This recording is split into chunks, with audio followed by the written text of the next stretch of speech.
I am thrilled to introduce you all to Dr. Jennifer Finlayson-Fife. Thank you for being here. Thanks for coming on the podcast episode. We were fangirling. My husband and I were fangirling a little bit beforehand. I'm just so glad that you're here to talk to my audience. Thanks for having me. Yeah. All right. So to start, can you please just do a little short introduction?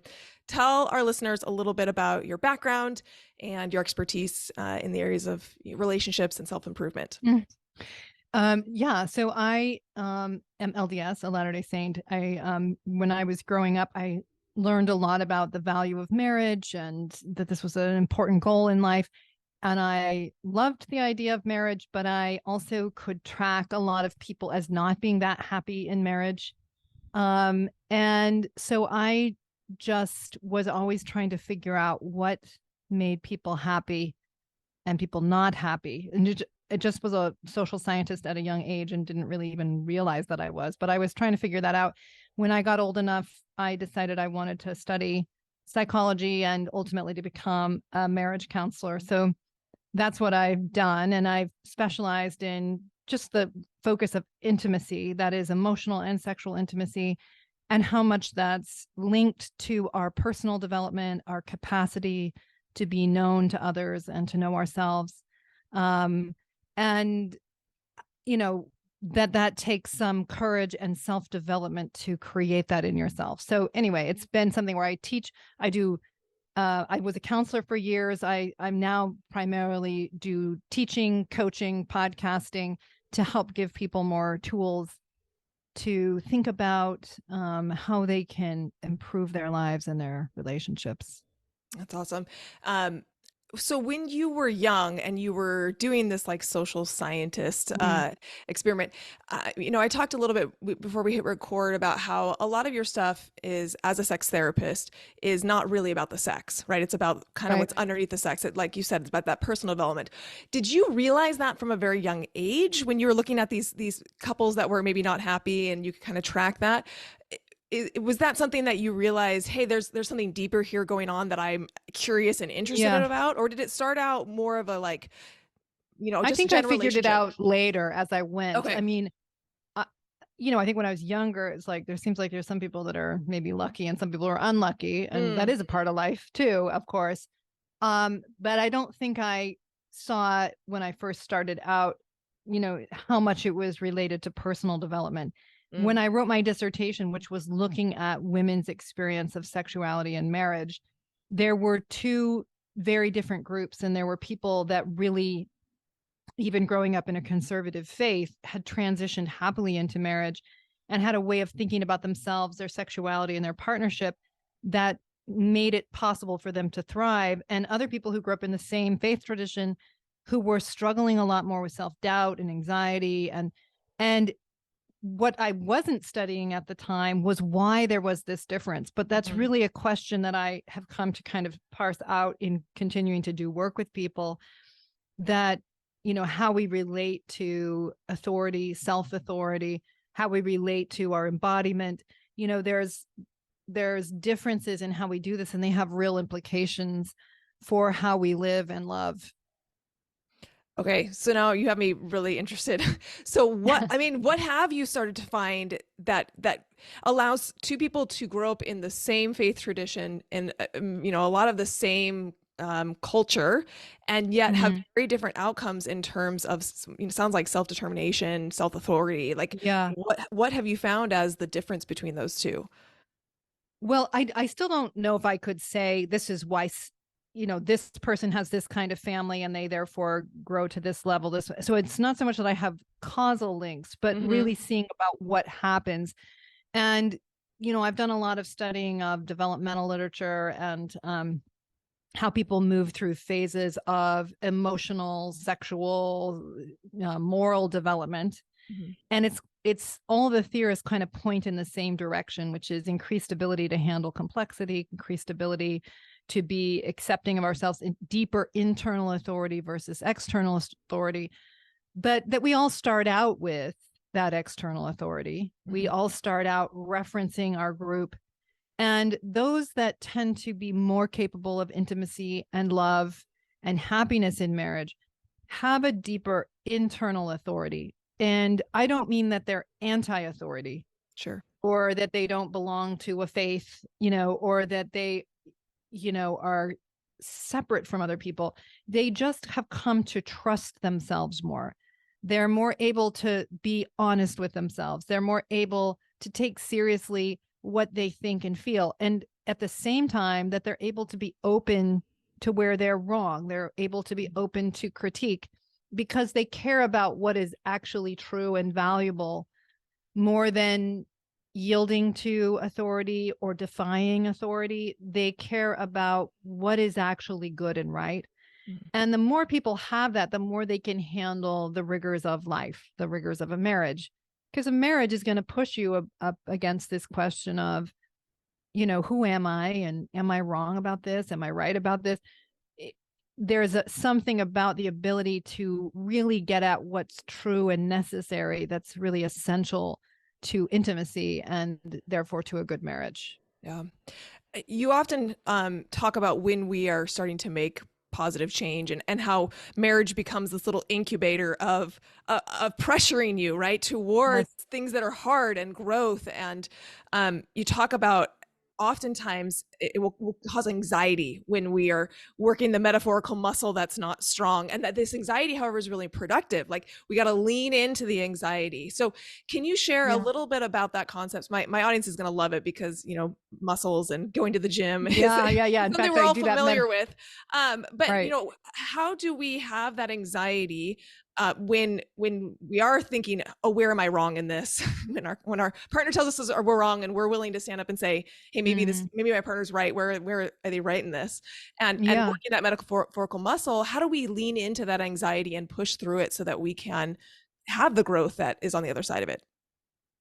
Well, much like exercise, if I'm exercising and I'm like, oh, 20 more minutes, and I'm resisting it, Yeah. it feels like 200 minutes. It just takes forever, where if I'm like, look, I have 20 minutes to build as much muscle as I can, and I want that muscle. That's why I'm here. Mm-hmm. Lean into the discomfort. Paradoxically, it gets less uncomfortable. Time goes faster. I'm in the moment. I enjoy it more. Um, and similarly with our personal development, if you think of what moral development or personal development requires, it's about the ability for the mind to handle more truth about yourself, about the world, about another person. Your moral development is linked to your ability to handle reality.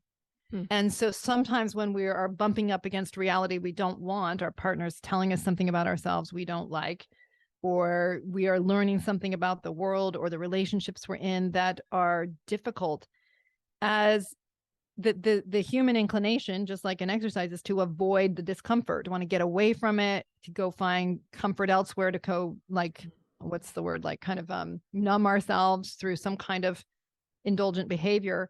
Very understandable, because we don't like pain.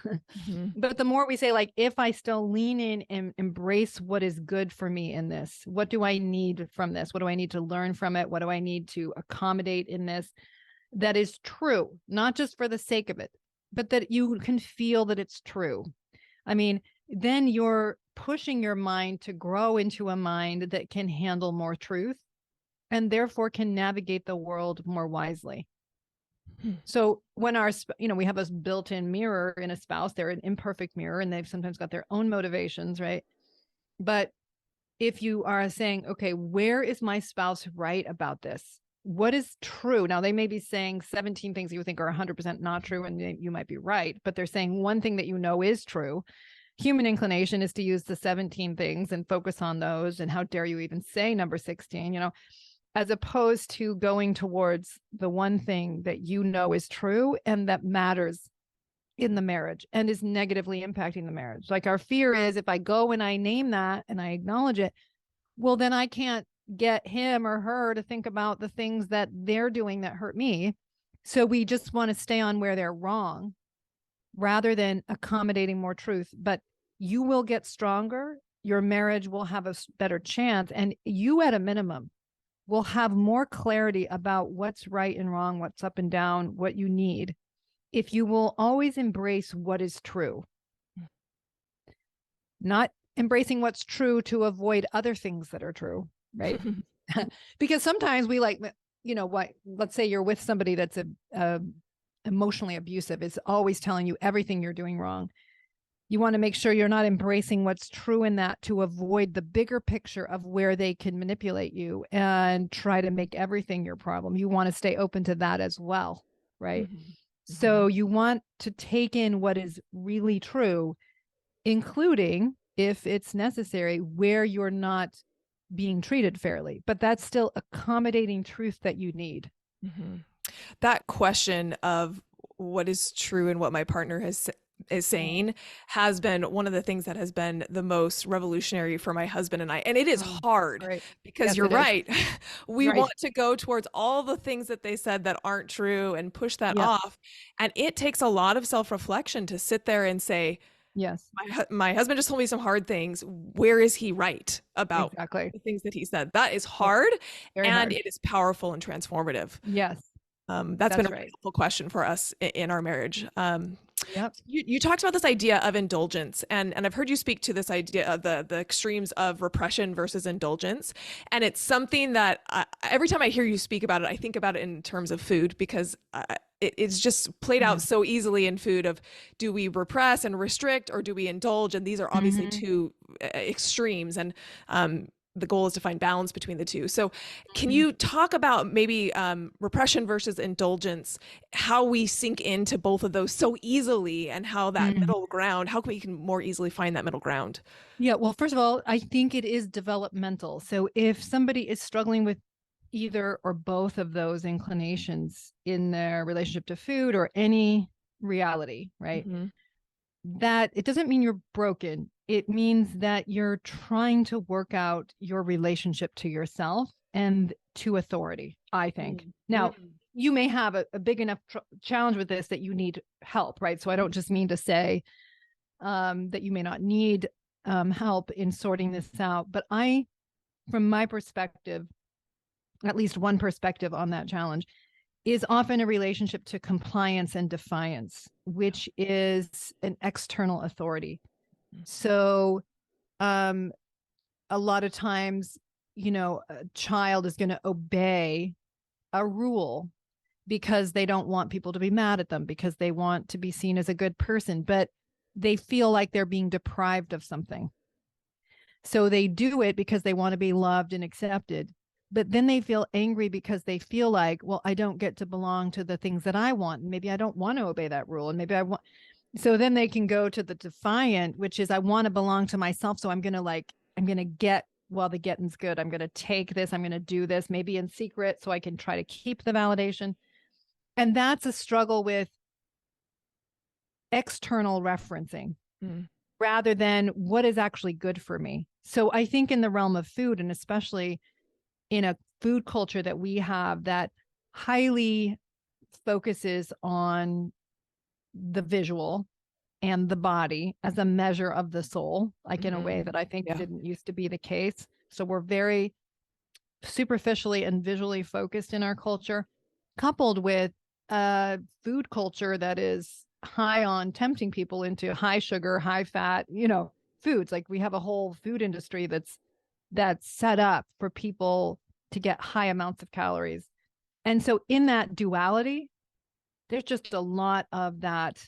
I want to do what society says for me to be considered acceptable, which is basically eat nothing, right? But I also don't want to be deprived, and I'm deprived of all these things, and so screw it, I'm going to do what I want. And people can live on just one side or both sides of that struggle, but that's more about your trying to please and your anger about what that costs you, rather than who am I? What do I desire? How do I want to treat this body I've been given? What's going to help me create peace and joy in my life? And it has to be much more self-determined and self-authored, I think, to get out of that struggle than keeping it in this, what am I supposed to be? What do people think I should be? And, and being in that external focus. Yeah. Yeah, that's really powerful. I think you're absolutely right. I see that transition for a lot of my clients from the external authority to the internal authority. And when they become more it's self, like, what do I think? What do I Yes, want? Versus like, well, what am I allowed to have? What exactly. does, the diet say that I'm able to eat? And Yes. um, you brought in a point that I hadn't really kind of looped in, and is the idea of validation. Like, I've heard you speak a lot of times on validation and how oftentimes we're seeking that validation. We do crazy Yes. stuff to like get that validation. And I think you're absolutely right. In the society that we are in, the validation comes from an external aesthetic. Yeah. And so that drives a lot of these behaviors that I see women trying to implement Absolutely. in order to seek that external validation. Um, Yes. and so I would assume that one of the ways to move away from that is to internally validate more often, more frequently. What can that process look like for women who maybe do feel like a lot of the time they're looking for that external validation to look a certain way so that people like them or think they're beautiful? And how do we start to Yeah. move that validation internally? Well, so one thing I would say is that we are always operating within a society that's going to value things that are or are not helpful to us. Sure. And that's just part of living life. You're going to always be navigating an external demand. Um, I think that sometimes we conform to that demand because we still know if I do that, I'm going to have more doors open to me. I'm going to be more able to be taken seriously. I know for me, like even like getting various degrees, there were certain classes I thought were a complete waste of time. I hated them. I hated all the things I had to do for those classes. But I would just say to myself, this is what it takes to Mm. get a degree. And so even though I don't think this is that valuable or I don't find it that interesting, I'm choosing to do it because I want the outcome ultimately that will benefit my life. Mm. So I would still kind of put myself into that, even though I thought this is not, in my view, that valuable for me. It's like a little So like play the game. I'm just gonna play the game. exactly. Exactly. And I don't mean it quite so connivingly, but it's sort of like, it's just like, okay, this is the reality. Yeah. I need to demonstrate these are the rules of the road, and I get to decide if I do it. I don't have to. I would often remind myself, I don't have to do Yeah. this. But I what do I want in the face Mhm. of what I can't control? So it's acknowledging, okay, um, I don't have to eat healthfully.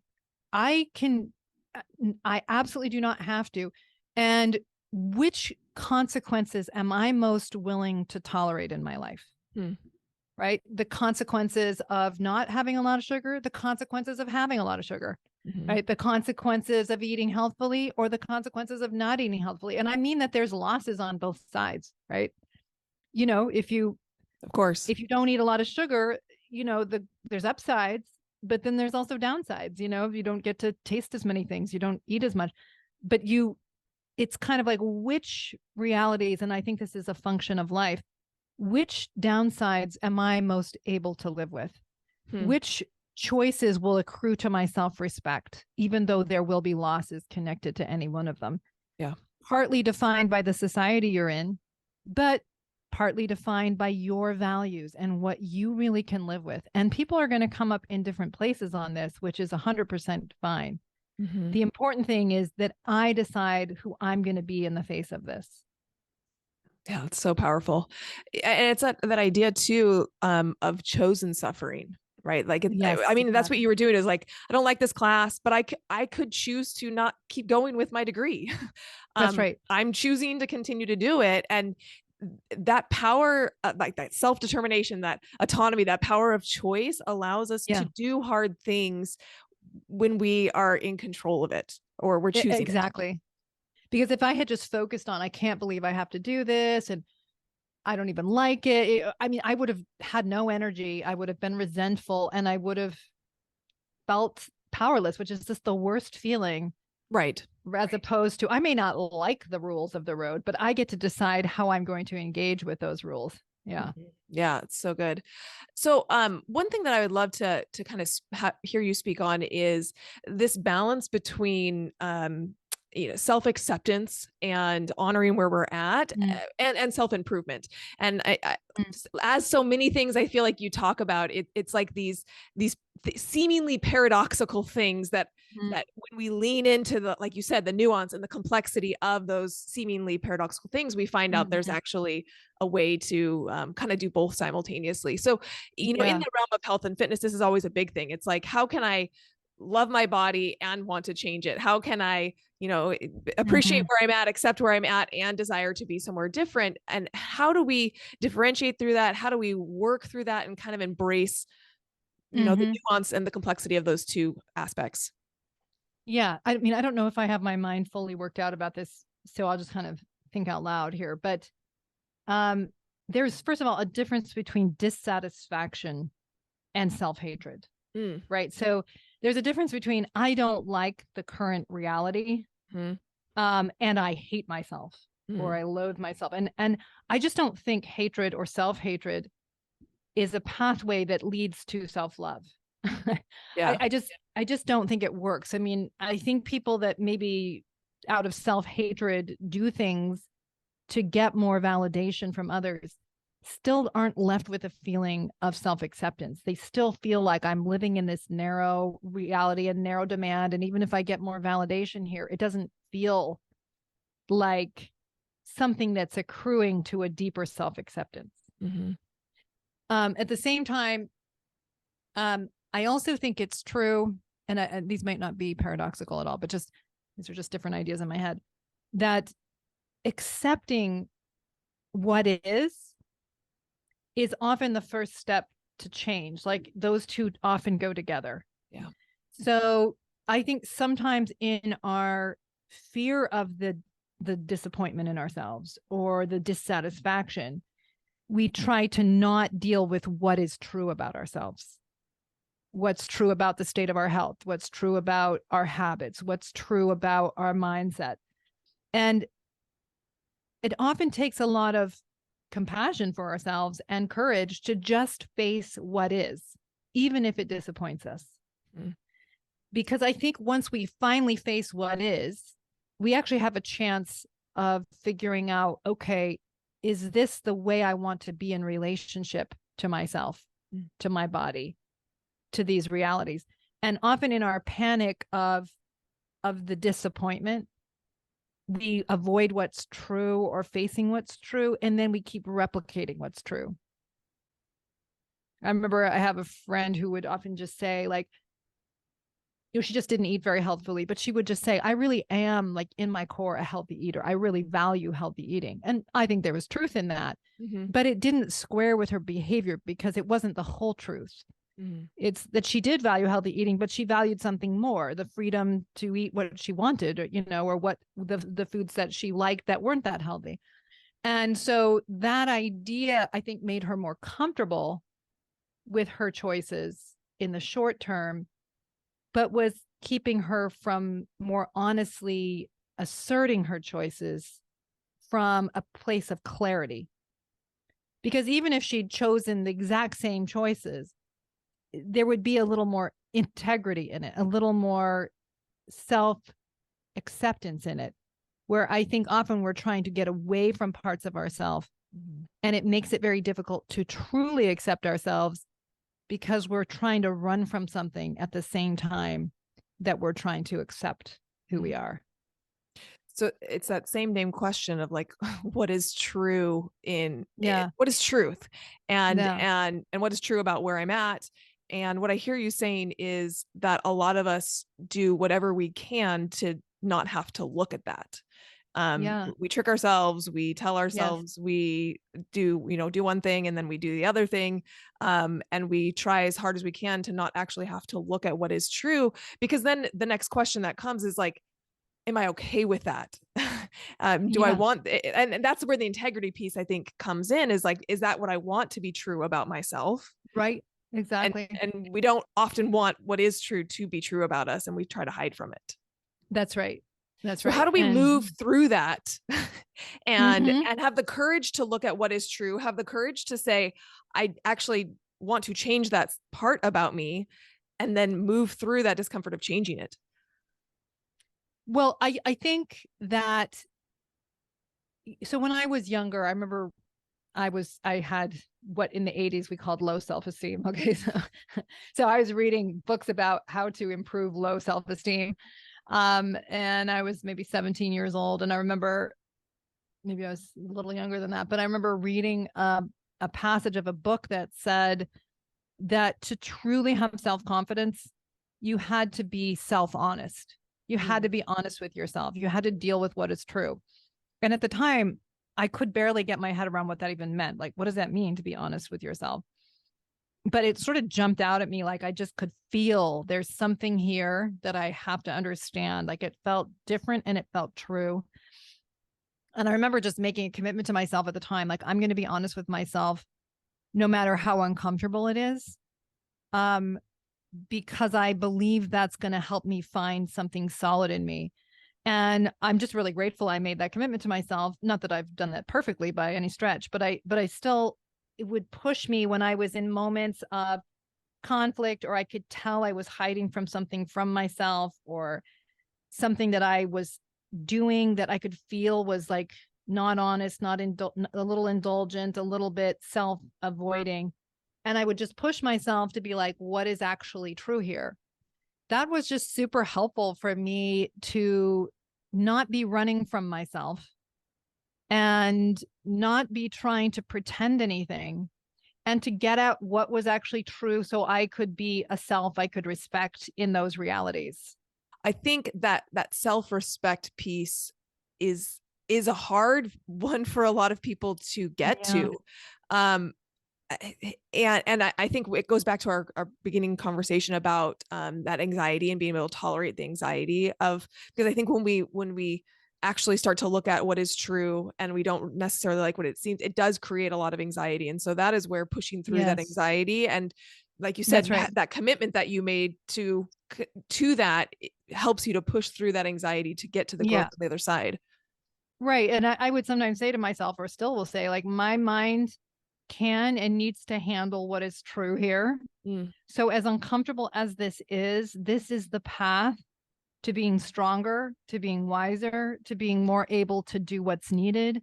And so, and I think believing in a God or a universe in which that truth matters.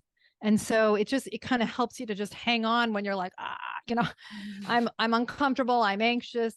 But it's also by learning, like every time I've done that, I feel grateful on some level, because my life has expanded, my soul has expanded. I feel a sense of greater peace because I have less I'm trying to avoid and or run from.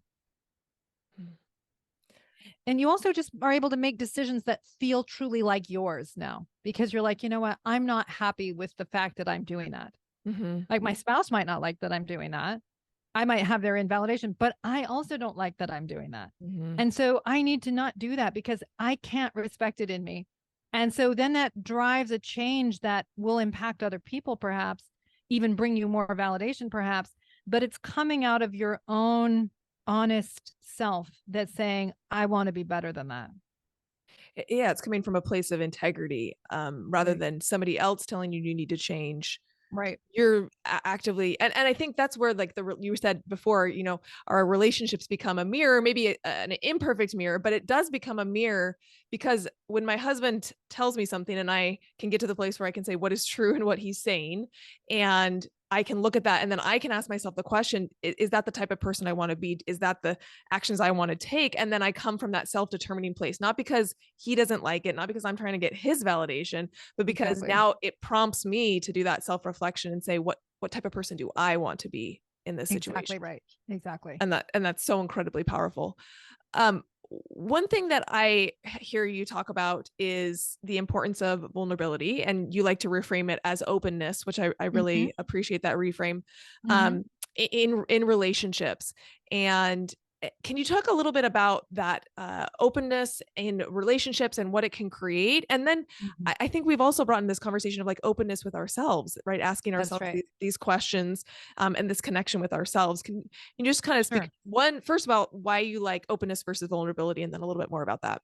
Yeah. Well, Yeah. So I will sometimes use the word vulnerable because it's what people kind of expect is what they're pointing to. But, even in Brené Brown's research on that, she uses the word vulnerability. But what she was basically saying in her research was that people that were willing to be vulnerable basically had more self-acceptance than the people who were closed or were pretending that they were not making mistakes or that they weren't sometimes disappointed.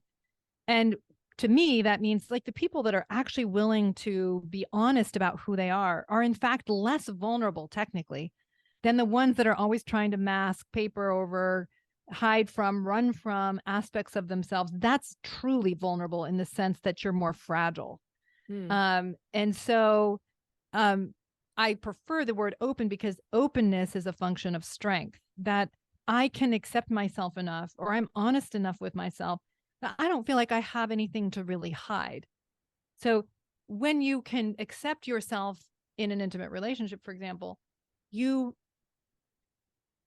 are at peace with who you are. It's not because you're perfect or you don't ever make mistakes or you don't have blind spots. You assume you have all those things, but you can accept yourself anyway, in part because you know your mind pretty well. You're willing to be honest, but also if your partner shows you something that you hadn't seen, not that you ever relish or love these moments, but you're willing, but you're willing, like, okay, I want to deal with what's true about me and I don't want to be unkind to you. So let me see it. So you're willing to let someone really in on who you are because you're not trying to hide, you're living honestly. And also, if there's things you don't yet see and you're with somebody that's, fair to you, that you're willing to see them because you want to have a clear mind. You want that integrity of self. So it allows for a deep kind of openness and knowing because you're not trying to manage how they see you. You're not trying to manage what they know about you.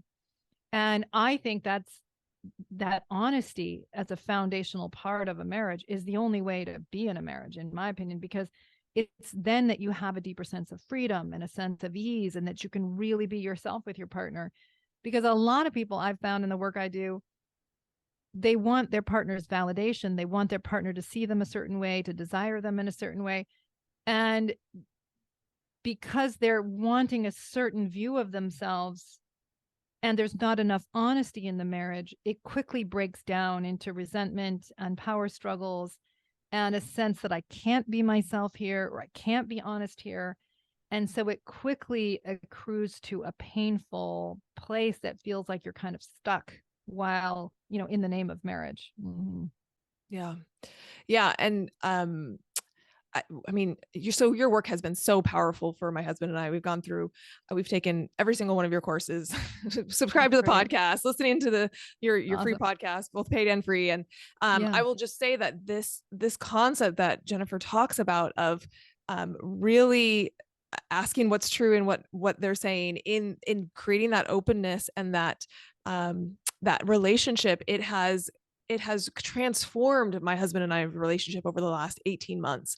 And it is hard work. It felt much easier for the first, 15, 17 years of our marriage to kind of just live in parallel, and we never fought. And Mm-hmm. it felt very easy. And yet, as we've done this work of learning to be in connection with each other while being in connection with ourselves, not using each other for validation, not going one up, one down with each other, it has transformed our relationship. And I mean, I will just give all the testimony and Awesome. and thanks to Jennifer for her work in being able to help us to move through that.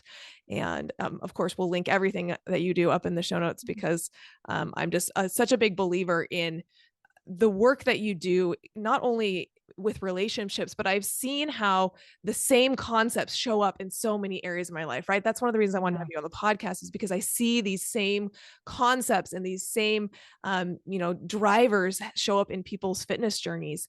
And I Mm. think this idea of being in connection with ourselves, the self authorship, it really changes, it changes people. And Yeah. so thank you so much for the work that you do. Well, I'm thrilled. I'm so happy it's had such a positive impact on your marriage and on your life. That's great. One last thing I would love you to speak on is so this idea of negative, we talked a little bit about like negative self-talk or negative imaging, but I'm specifically want to talk about negative body image, because that is Mhm. something that a lot of my clients and a lot of our listeners struggle with is negative body image. Mhm. Can you speak a little bit to that, of how we can start to develop that and work on that? I think a lot of times people get to the place where they it almost feels indulgent or selfish to focus on loving myself or loving my Mhm. body or whatever. Mhm. And how can we reframe that or rephrase that and work on that negative body image and have that be a more Mhm. positive aspect of our lives? Well, again, I would put it a little bit in a developmental frame in that learning to be embodied, learning to love and accept the body is highly related to learning to love and accept ourselves. And I just think, when we're born into a state of self preoccupation, and we don't have Mm, another possibility but to be very preoccupied with the question of who am I and am I enough? And you know what, we were going through some old family photos yesterday, and I stumbled on a picture of me with my first boyfriend as a teenager, and it's kind of cracking me up because I just remember the self-consciousness of the, mm, we're trying to be so cool because we're trying to prove that we are cool, but the level of like anxiety, like, am I enough? Does he think I'm enough? We didn't even really know we're like each other. We're more trying to prove to our friends that we're cool. You know what I mean? By being boy and girlfriend. But my point is, like, the level of kind of anxiety about the self was very, very high then. And I think as we grow, and are more honest with ourselves and live our lives in a way that we respect, the more ability we have to accept our whole selves, including our bodies or our mm, aging and imperfect bodies, even. Like, I would say, I'm in my mid 50s. I have more acceptance of my body now than I had when I was 20, even though I'm in a much older body. And I think we just kind of grow, if things are going well, we grow into deeper acceptance and compassion for the self and for others, and don't have such a self obsession, which actually really helps to kind of grow beyond it. Now, that's different than you don't care about yourself and that the way you feel about your body doesn't matter. mhm, Because I think you are learning to. So first of all, I think we make our bodies and how they fit with the current cultural ideal as kind of a measure of self, and I think that's just unfortunate yeah, because we have such narrow ideas of beauty. And beauty is so much bigger than the current cultural construct of the ideal male or female. But I think that it's learning to value the body, care about it, and that even the way you eat and exercise is an expression of care for that body. hmm, Right. And I think when we're in relationship to that, like, I value myself and I value this gift of a body that I have. And how can I treat it well? I find it very different to go exercise because I should, or because I ate too much or something, than to just think, I love this body and I want to do what's good for it. It gives me so much and I want to give back to it. And this is a way of giving back to it, like giving it the strength it needs, giving it the nutrition it needs. It's thinking of it as an expression of self-respect, is to care for this vehicle of my soul, is my body. And so how can I treat it in a way that is kind and fair? And I just personally find that so much easier and so much more motivating than some of the kind of self-hatred, fear, anxiety that was in my 20s around the body. Mm-hmm. yeah. No, that's really great, and it goes back to what we kind of talked at the beginning. This idea of self-hatred is never going to get you where you want to go. It's never Mm-hmm. the biggest driver for change. And I do think when we can, I mean, I just love that question of like, what is true in this? Who do I want to be in the face Mm-hmm. of this decision that I'm Yeah. having to make? I think that can be such a powerful question when you're deciding whether to go to the gym, whether to do the hard thing, is like, who do I want to be in the face of this Yes. challenge that's being placed before me, and making that decision from a wholehearted place really Yes. becomes that embodiment of Yes. the person you want to be and grow into. That's right. And it puts how to say it, all the wheels are lined up in the right way. So at the end of my Art of Desire course, so this is a course for women, and it's a course on self-development and sexual development, but it's really this all these ways in which we're pressured to conform to different ideals, but ultimately, who do we desire to be? Who do I desire to be? And when your choices are linked to your identity rather than I should anything, it changes the motivation. It's like, my mom was somebody who was always a very healthy eater. She valued it from a very young age. And I never heard my mom talk about she needed to lose weight, or she never talked like that. She would talk in terms of like what the body needed and what was good for the body. And so I think my mom just had a strong identity as somebody who is healthy and cares for her body. And so it would never get into that struggle of somebody is telling me to do something that I don't want to do. It was always about, I value this. This is about being true to myself. And I have found in my own life, when I take it internally, I'm a hard worker. I'm a good student. I'm a healthy eater. It gets it out of the struggle, the power struggle, and into that sense of I am the decider here. I get to decide. What do I choose? It just gets it into the right position for you to feel like you belong to yourself and you're doing hard things. That's really good. So to kind of wrap this up, is there any actionable steps? I mean, we've talked about so many concepts, right? And sometimes it's like that the application of said concept into the reality of our day-to-day life can feel challenging. So is there any steps or advice or suggestions you can give to my audience as they're, taking in all of the amazing things that they've heard you say, and they're like, I want to do more of this in my life? What does that application piece look like, moving forward throughout the rest of their day, week, month? I've used this quote many times, but Albert Einstein at least purportedly said, we can't solve a problem at the level of intelligence in which it was created. We have to bring our intelligence up to solve it. So self-honesty is the way of bringing your intelligence up. And then you have a different ability to solve it. So if there's an area of struggle for me, whether it's in a relationship with someone else or a relationship with myself, what am I pretending not to know is true in this struggle? What is the thing I keep not wanting to deal with? What is the thing I'm afraid to admit to myself? Because it's understandable that you're afraid of the truth, but it's keeping you stuck. And so that self-honesty, the courage of it, to say, what is it that I need to admit to myself that I'm afraid of? And I would admit it to yourself, and just let the truth of it be there. And you may feel bad about it. You may not like it. You may feel uncomfortable, but at least now you're able to address what is actually there. I think then the question is, okay, how do I feel about the fact that this has been true about me? How do I feel about my behavior? Now, there might be lots of reasons why it's understandable. Okay. Like there might be lots of reasons why that's been a tempting course to take. But do I respect it? Do I feel at peace with it?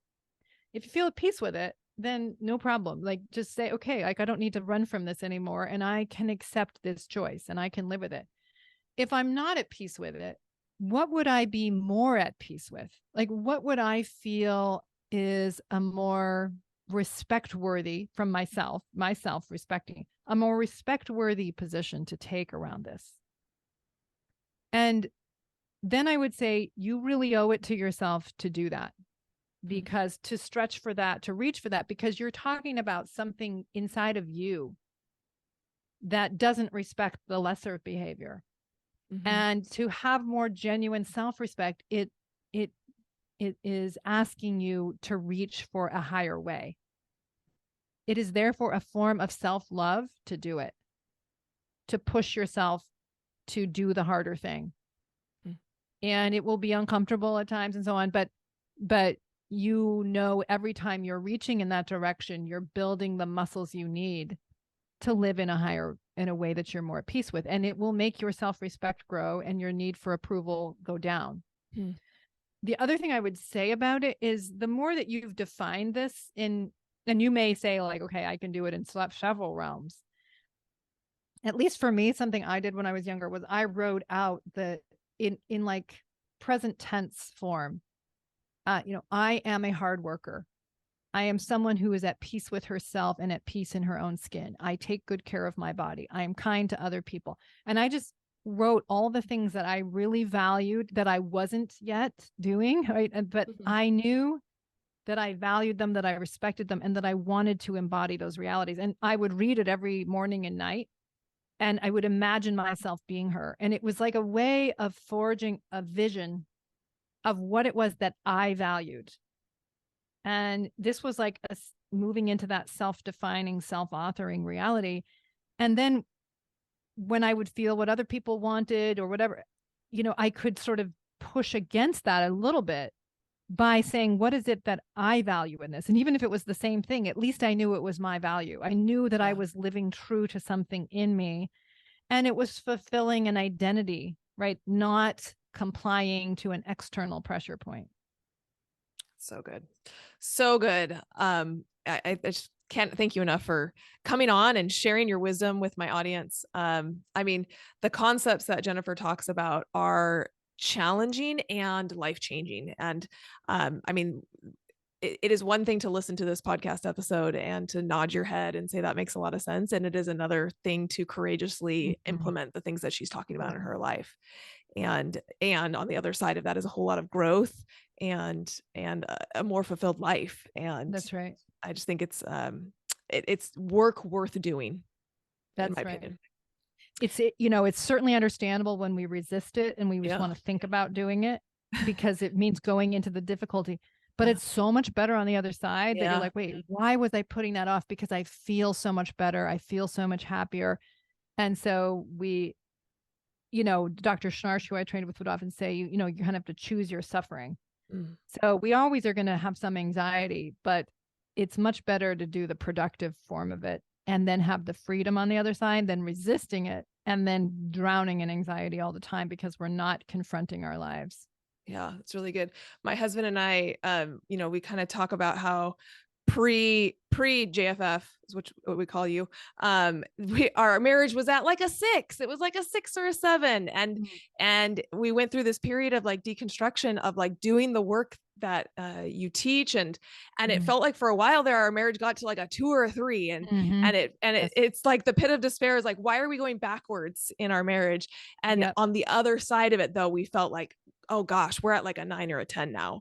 And it was worth the struggle. It was worth the 2 or the 3 to get to that higher level of that 9 or 10. We could have been happy just at a 6, but it was worth it on the other side of that struggle to get to the higher level. That's so good. I often compare it to like a renovation of a kitchen. Yeah. Like, okay, the kitchen is good enough. Yes. But if we're going to really have the kitchen we want, it means we have to take it down to a 2. And and it's going to suck. And we're going to be like, was this even worth it? But then when that new kitchen is finally done, you're like, this is so much better. Yes. Yeah. That's such a good analogy. All right. Well, this has been amazing. Where can people find more about you and your work? Sure. Just my website, which is Finlayson-Fife.com. And on there, I have a couple of podcasts. One that's just conversations like this. The other is where I'm actually working with couples on issues of emotional and sexual intimacy. And so you can hear that, work with them and see how it relates to you and your relationships. And then I have the 5 online courses that you can learn about there. But if you're new to me, you can just start with the Conversations with Dr. Jennifer podcast and just learn more through my conversations with different hosts. Yeah. The free podcast is fantastic. Room for Two is the paid podcast. And I tell people like, that is like the best $99 we've ever spent for our marriage was the Room for Two podcast. Right. And you just get to be a fly on the wall and listen to Jennifer coach couples. And it brings a lot of these concepts that she talks about so often to life. And so that you can actually see them in a couple's relationship. And it's fantastic. That's right. So yes, Yeah. we will link all of those up in the show notes. And if you are looking at her courses and you're trying to decide which one to buy, DM me, and I've taken them all. So I will point you to which one is maybe Perfect. good to take first. So Great. thank you so much, Jennifer. I'm so grateful for you to coming on the podcast and sharing your knowledge and your wisdom with my audience. This has been such a fantastic conversation. Thank you.